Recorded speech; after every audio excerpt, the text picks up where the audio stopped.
Welcome to grade 9 biology unit 4 part 9. So today we start from 4.6 concerning about male reproductive organ. So gabarun kanya karra afurtuqaja male reproductive organ kan muqamota wal hormata caasaa qaamota wal hormaata dhiiraati kan laallu. Okay, before we proceed to this lesson, don't forget to subscribe, like, share this video. Okay, if you are a new one. Okay, let us proceed to our today's lesson. Okay, what are the function of male reproductive organ? Look, what are the function of male reproductive organ? So the male reproductive system of a vertebrate such as human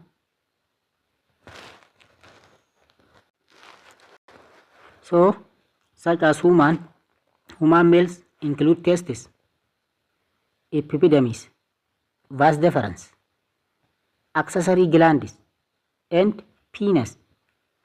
Paired testes are the site of sperm production. Okay,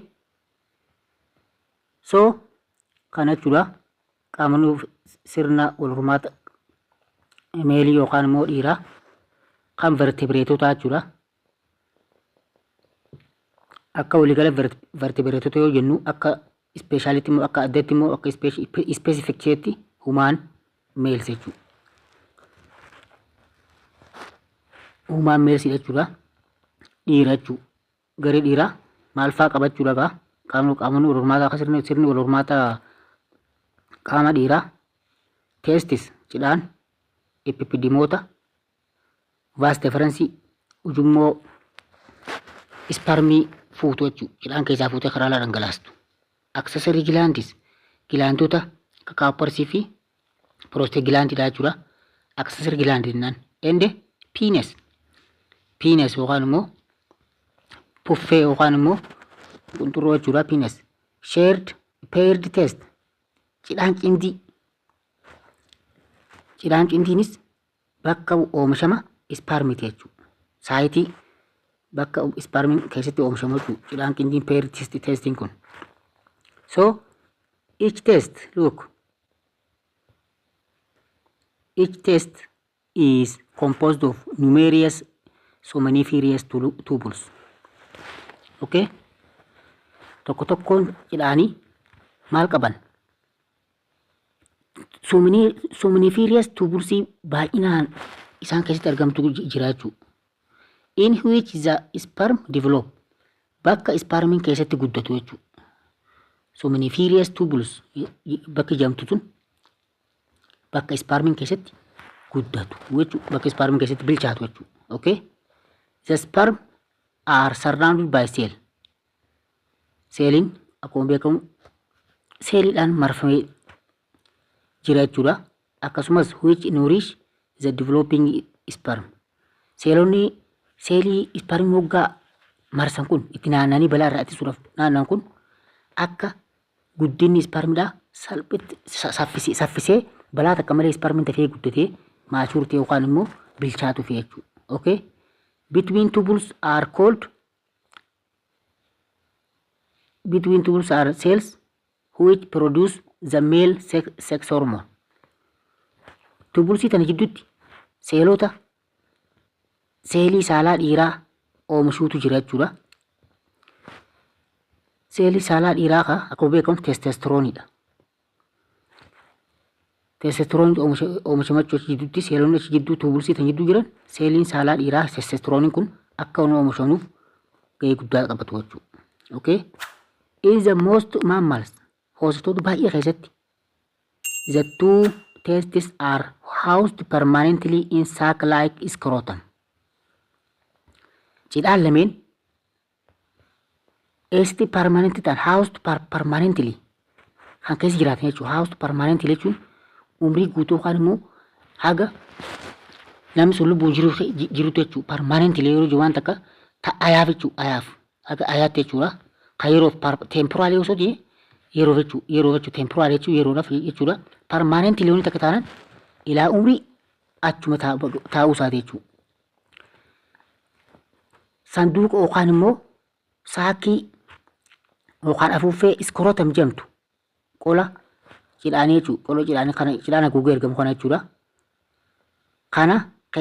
Kanaan haguugamee achi keessa taa'a jechuudha.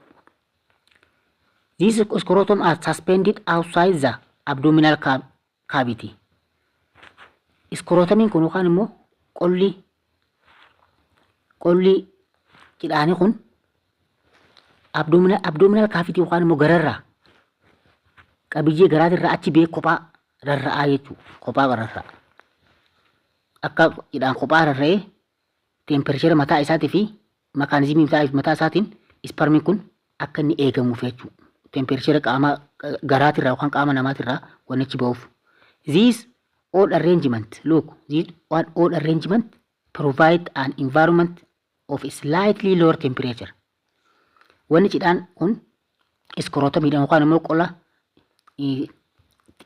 qola cidhaaniitiin kophatti ba'ee garaa keessaa kophatti ala dirree rarra'uuf maaliif naannoo mijjooytuu tempereechera gaxaanaa qabdu. Kan isparmiin keessatti hin duune, kan isparmiin balaa oowwa qaamaatiin akka hin miidhamne kophatti tempereechera gaxaanaa cidhaan keessa jiraataa jechuudha. Tempereechera gaxaanaa sun jiraachuun isaa maaliif fayyadas isparmiin sun akka hin duune fayyada jechuudha. So kanaaf qolli cidhaanii kan cidhaan haguugee cidhaan kan garaarraa achi ba'ee rarra'ee kophaa taa'u wanni godhuuf faayidaaf jechuudha. Boonaa fi miti jechuudha. Yookaan immoo akkanumatti waan faayidaa hin qabne seenaa yeroo cidhaan lamaan iskorotomiidhaan haguugamee dirree kophaa rarra'u qaamarraa achi ba'ee kophaa rarra'u akka tempereechirri mataa isaa uumamee fi isparmiin achi keessa jiru sun immoo akka inni tiifamuuf jechuudha. Okay?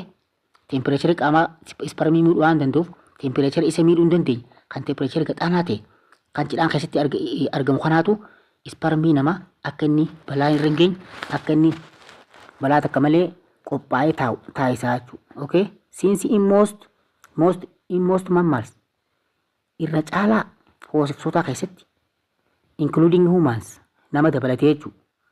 Viable sperm do not form at temperatures maintained within the body. Look, kana ragaan jiru jechuudha.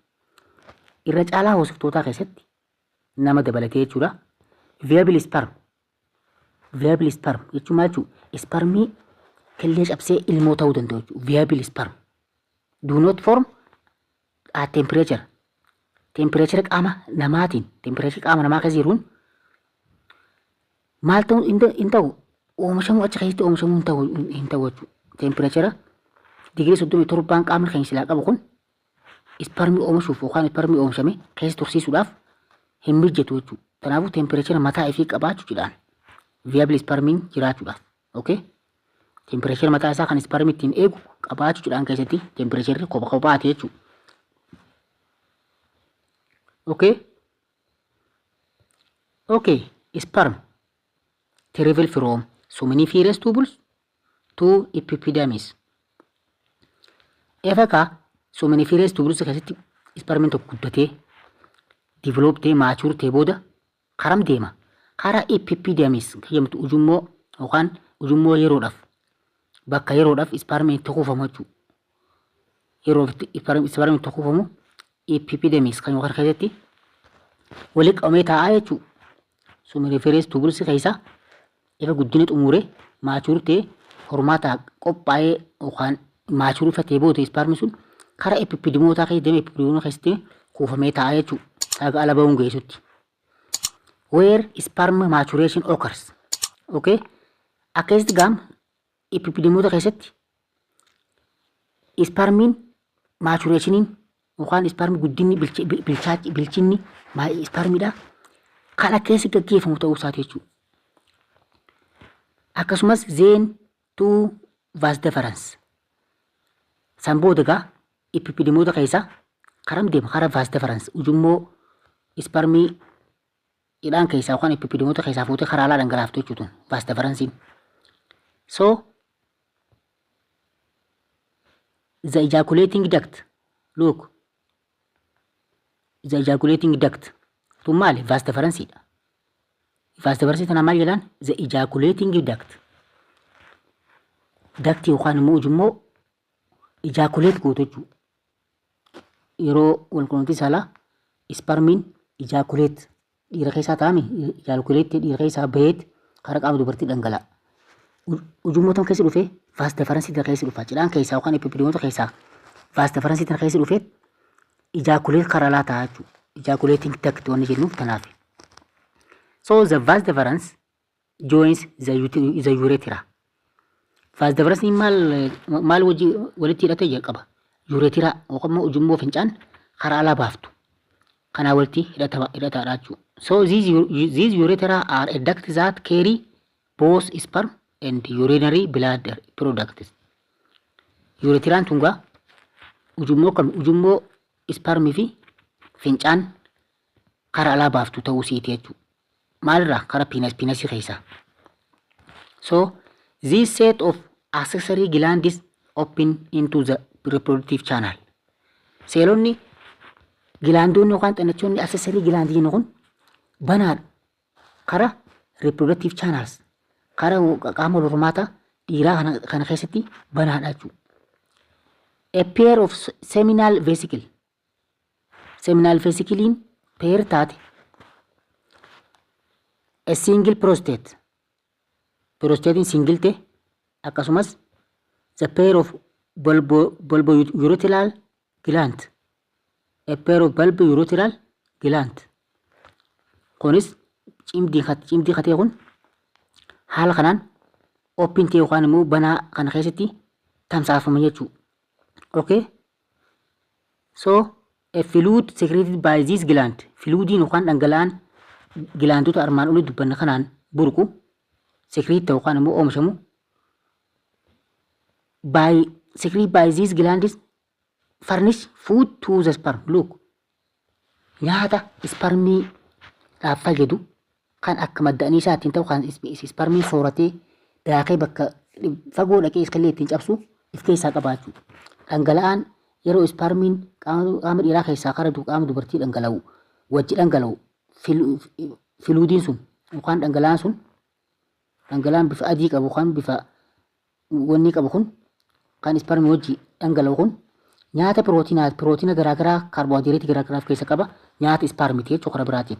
Akkasumas faayidaan isaa lubricate the female reproductive tract. Qaama keessoo qaama wal hormaata dhalaadhaa kana akka inni mucucaatu taasisa jechuudha.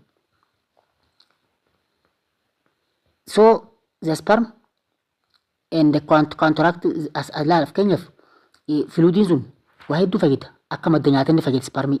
Fluidiin dhangala'aan spermii wajji dhangala'u kun jechuudha. Spermii wajji waliin makamee dhangala'u kun akka madda nyaataatti spermiin fayyada. Akkasumas keessoo qaama wal hormaata dhalaadhaa kana akka lubricate taatu akkasii mucucaattee salphatti spermiin irra daaku ni taasifti. Akkasumas amala asiidummaa naannoo vaajinaa keessaa amala asiidummaa buqusha dhalaa keessa jiru. Buqushiin dhalaadhaa kan akkuma beekamu amala asiidummaa keessatti hojjeta jechuudha. Enzaayimoonni buqusha yookaan immoo vaajinaa dhalaadhaa keessa jiru amala asiidummaa qaba. Amala asiidummaa qabuuf spermiin amala asiidii kanaan du'uu danda'u. Akka asiidiin kanaan hin duune maaltu irraa dhoowwa? Fluidii yookaan dhangala'aan kun dhaqeet beezidha. Amala beezummaa qaba. Alkalaayin neesharii qaba fluidiin kun. Fuudhati amala asiidummaa keessoo vaajinaadhaa kana karaa amala beezummaa jijjiirachuu akka spermiin retain ta'u. Akka spermiin umriin isaa dheerattee sa'a 72 turuu danda'u yookaan guyyaa 8 turuu danda'u taasiftee jechuudha. Fluidiin sun yookaan immoo dhangala'aan spermii wajji karaa qaama dubartii dhangala'u sun. So longer the availability longer after being deposited in the female. Look, spermiin kun efa qaama dhiiraa keessaa ba'ee karaa qaama dubartii deeme akka sirritti inni umrii guyyaa isaa 72 yookaan immoo guyyaa 8 inni qaama dubartii keessa turuu danda'u kan taasisu fluidii kana jechuudha. Akka madda nyaataatti karaa kaan immoo amala asiidummaa keessoo vaajinaadha irraa tasgabbeessa karaa amala beesummaa jijjiira. So maaliif isparmiin amala asiidummaa keessa jiraatu hin danda'u amala beesummaa malee alkalaayin neechariidha. Qaamni dhiiraa keessoon qaama dhiiraa alkalaayin neechariidha jechuudha. Qaama wal hormaata dhiiraa. Garuu keessoon qaama wal hormaata shamarranii yookaan dhalaadha keessoon isiidha amala asiidummaatiin hojjeta. Yookaan inzaamonni achi keessa jiraatu yookaan achi keessa dalagu amala asiidummaa qabaachuu. Asiidii qabdi jechuudha vaajinaa keessa asiidii waan jiruuf dhangala'oon itti dhangala'u kun immoo amala beesummaa waan qabuuf wal tasgabbeessaa jechuudha. Hin baabsoo wal godhaa jechuudha. Akka amalli asiidummaa sun baduu taasisaa jechuudha. So kanaafuu keessoo vaajinaadhaan qabbaneessaa jechuudha. Isparmii fi dhangala'aan isparmii wajjin jiru sun keessoo vaajinaadha amala asiidummaa karaa amala beesummaa jijjiiree akka isparmiin salphatti keessa haga yeroo barbaade umrii isaa san turuu danda'u taasifti jechuudha. Okay? Sameen jechuun dhangala'aa isparmii wajjin dhangala'u.